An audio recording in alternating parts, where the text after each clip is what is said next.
اس سارے زمانے میں اکبر نے ایک اور بھی حربہ اختیار کیا شعر و ادب کو زندگی دینے کا. وہ یہ تھا کہ کچھ ایسے محاورے، کچھ ایسے لفظ جو محض روایت کا حصہ تھے، ان سے انہیں ہٹا کر ایک نئی معنوی جہت، ایک نئے معنی کی رخ کی طرف ڈال دیا. مثلاً سر سید کی تحریک ہے. سر سید کی تحریک یہ تھی کہ انگریزی کو اس قدر آگے بڑھایا جائے کہ مسلمان ہندو سے پیچھے نہ رہ جائے. چنانچہ ایک بہت بڑے اسکالر بر صغیر کے گزرے ہیں، مدن موہن مالویہ. یہ وہی مدن موہن ہے، ان کی بڑی سی داڑھی تھی، اگرچہ شیخ نے داڑھی بڑھائی سن کی سی، مگر وہ بات کہاں مالوی مدن کی سی. مولوی پڑھتے ہیں لوگ، وہ مالوی مدن کی سی. تو مدن موہن مالویہ نے بنارس ہندو یونیورسٹی قائم کر دی. ہندوستان میں ایک صاحب تھے شیخ محمد صدیق، انہوں نے جگہ جگہ مسلمانوں کے لیے تعلیم جدید کے کالج قائم کیے، یعنی انٹر کالج قائم کیے. جب انٹر کالج قائم کیے انہوں نے، تو ان کالجز میں ایک نظام یہ تھا کہ دیسی زبان بھی پڑھائی جاتی تھی، مذہب بھی پڑھایا جاتا تھا، لیکن انگریزی کو فوقیت تھی. چنانچہ شیخ صدیق نے یہ کیا کہ جگہ جگہ کالج قائم کیے. مسلمان چرم، یہ جو چمڑا ہے، اس کے تاجر تھے. چنانچہ سہارنپور میں حافظ صدیق انٹر کالج قائم کیا، بدایوں میں حافظ صدیق میسٹرن اسلامیہ انٹر کالج قائم کیا، اور کئی جگہ قائم کیا. دیکھا دیکھی لکھنؤ کے اہل ثروت کو بھی خیال آیا کہ ایک کالج ہم بھی قائم کریں. چنانچہ ایس آئی کالج، شیعہ انٹر کالج قائم کر دیا گیا. اکبر نے اس کے تائیدی چندے کے لیے پوسٹر پہ دستخط بھی کر دیے. لوگ بڑے ناراض ہوئے کہ صاحب آپ نے ایک خاص مسلک کے لوگوں کے کالج کے لیے چندے کی اپیل کر دی. تو اکبر نے بڑی عمدگی سے یہ شعر لکھے ہیں: بنائے کالج شیعہ الگ ہوئی بھی تو کیا، بنائے کالج شیعہ اگر ہوئی بھی تو کیا، وہی ہے منزل مقصود گو ہے راہ جدا. شیخ صدیق وہی بالکل، یعنی ان کا حنفی مسلک کے تھے، حنفی المسلک تھے حضرت صدیق صاحب، جنہوں نے اسلامی انٹر کالجز یا اسلامی علوم کے کالجز قائم کیے. تو اہل لکھنؤ کو بھی خیال آیا، اس کے لیے چندے کی اپیل رضوی صاحب کے دستخطوں سے ہو گئی. لوگ ناراض ہوئے. تو اکبر نے کہا بنائے کالج شیعہ الگ ہوئی بھی تو کیا، وہی ہے منزل مقصود گو ہے راہ جدا. وہ شیخ کی تھی ترقی، یہ مجتہد کا عروج. یہ دو اصطلاحیں دیکھیے. وہ شیخ کی تھی ترقی، یہ شیعہ والے سے. مجتہد کا عروج، نئے طریق کے ہیں خوب دو جدا گواہ. نئے طریق کے، یہ نئی تعلیم کے ہیں.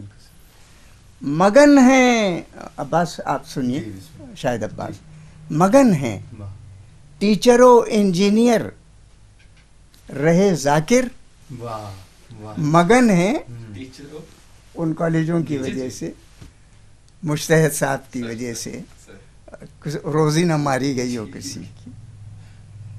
کہتے ہیں کہ بڑا دلچسپ پہلو ہے اظہار کا. نئے طریق کے جی یہ جو دو گواہ ہیں ان کے حوالے سے کہا ہے، اور جو تیسرا طریق ہے اس کی بھی پکار سنی ہے. مگن ہیں ٹیچر و انجینئر، رہے ذاکر وہ کر ہی لیں گے کسی طور سے نباہ جدا، جدا واہ وہ بھی اپنا گزارا کر لیں گے. کسی نہ کسی طرح کر لیں گے. خیر مزاح کا ایک طریقہ ہے. کہنا وہ یہ چاہتے تھے کہ جدید تعلیم سے لوگوں کو جی روکو مت واہ اور بدگمانیاں مت پھیلاؤ، واہ واہ بدگمانیاں نہ پھیلاؤ. وہ ان کا وہ شعر سنیے گا، بڑا اہم شعر ہے. میں بھی گریجویٹ ہوں تو بھی گریجویٹ، واہ واہ علمی مباحثے میں ذرا پاس آ کے لیٹ، واہ واہ دونوں نے پاس کر لیے ہیں سخت امتحان، ممکن نہیں کہ ہم سے ہو اب کوئی بدگماں. واہ واہ واہ ان کا وہ جو تصور تھا تعلیم کے ساتھ اور لوگوں میں جو غلط فہمی تھی جدید تعلیم کی، ان تمام اشاروں کو لے کر وہ آگے بڑے واہ واہ آگے چلتے تھے. اکبر کے ہاں یہ جو ایک تصور پیدا ہوا کہ انگریز کے ساتھ مفاہمت کا طریقہ یہ ہے کہ زبان اردو کو وسیلہ بنا کر، واہ زبان اردو کو وسیلہ بنا کر لفظوں کو ایک سانچے میں ڈال کر واہ ہم اپنی قربت کا احساس دلائیں اور اپنے مطالب، اپنے مطلب حل کریں، اور ان کے قریب آ کر نوکری کا نظام ہے، تعلیم کا نظام ہے، ان پر اعتماد کا ہے، ان کی کلید برداریاں ہیں، ان کا معتمد ہونا ہے، ان کے بہت سے معاملات میں شریک کار ہونا ہے. تو اس کا ذریعہ یہی ہوگا کہ ہم دوریوں کو ختم کر دیں. واہ اکبر نے پہلا جو راستہ نکالا وہ تھا کہ کمزور کیا اس گروہ کو جو اکبر کا راستہ روک رہا تھا اچھا واہ اپنے اندر. جی شاعری کے جی. اس راستے کو اکبر کے جو گروہ روک رہا تھا، اکبر نے اس پر بھی خوب مار دھاڑ کی. واہ کہا ہے کہ بڑی عزت تھی معاشرے میں، اس گروہ کی بڑی عزت تھی، بہت عزت تھی. اس کے بغیر تو آدمی بخشا نہیں جاتا تھا، بڑی عزت تھی اس کی. مگر اکبر نے بھی خوب لگتے لیے.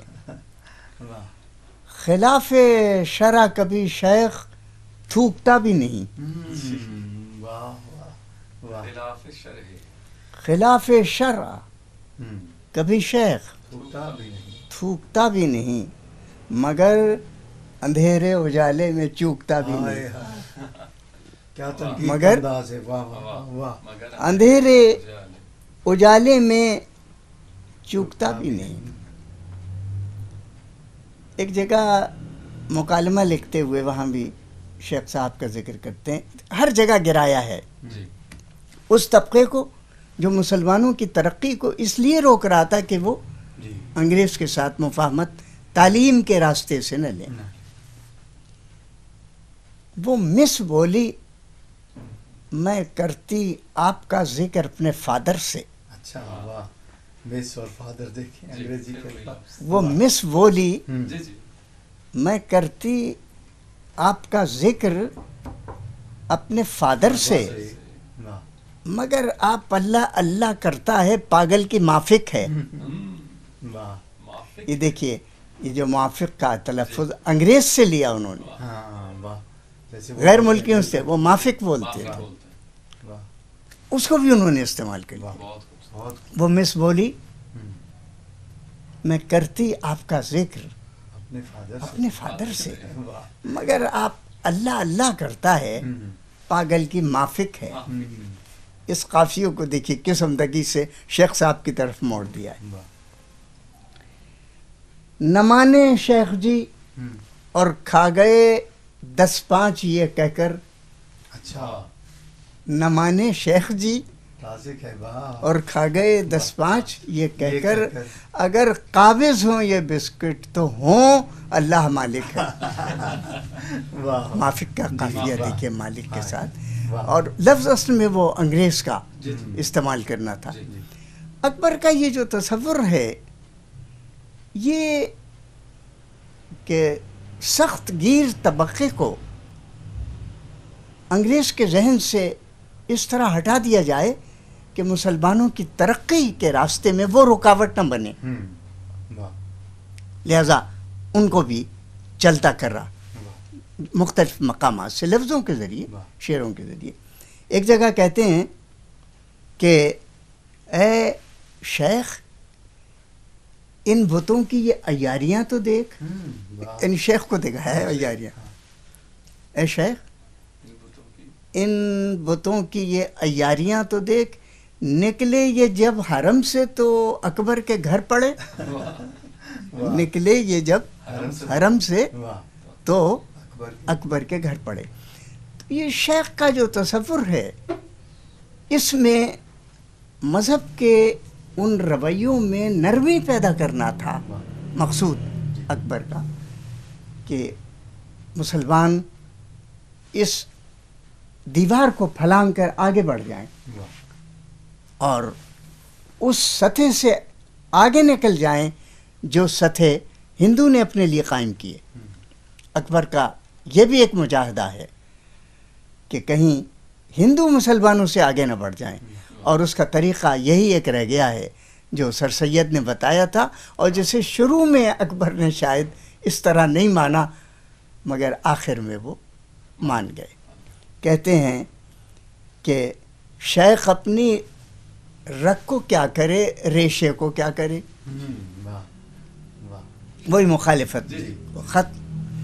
شیخ اپنی رگ کو کیا کرے ریشے کو کیا کرے، مذہب کے جھگڑے چھوڑے تو پیشے کو کیا کرے. واہ مذہب کے جھگڑے چھوڑے چھوڑے تو پیشے کو کیا کرے. فرحات سے کہا کہ مناسب ہے تجھ کو صبر. اچھا واہ واہ واہ واہ واہ واہ کہنے لگا بتائیے پیشے کو کیا کرے. واہ کریں بھی باز نے لکھا ہے. جی فرحات سے کہا کہ مناسب ہے تجھ کو صبر. واہ کہنے لگا بتائیے پیشے کو کیا کریں. شیخ اپنی رگ کو کیا کریں ریشے کو کیا کریں، مذہب کے جھگڑے چھوڑیں تو پیشے کو کیا کریں. واہ اکبر کا یہ عہد واہ پورے ارتقاء کا عہد ہے، واہ سیاسی صدی کے اعتبار سے بھی اور اردو کی شاعرانہ زندگی کے اعتبار سے بھی. اکبر آخر میں بہت علیل ہو گئے اور ہم نے اکثر دیکھا، آپ بھی ڈریں اور ہم بھی ڈرتے ہیں کہ بڑے سے بڑے جلیل القدر آدمی جب وقت آخر پہنچتے ہیں تو کوئی نہ کوئی ایسی کیفیت انہیں آ لیتی ہے جیسی کبھی اکبر پر آئی تھی. لوگ جاتے تھے پوچھنا چاہتے تھے حال کہہ نہ سکتے تھے. وہ واہ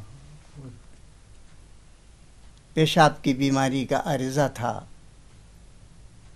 بستر تک آلودہ ہو جاتا تھا. کسی شخص نے پوچھا رضوی صاحب کہیے کیا حال ہے، کیا کربناک شعر کہا ہے.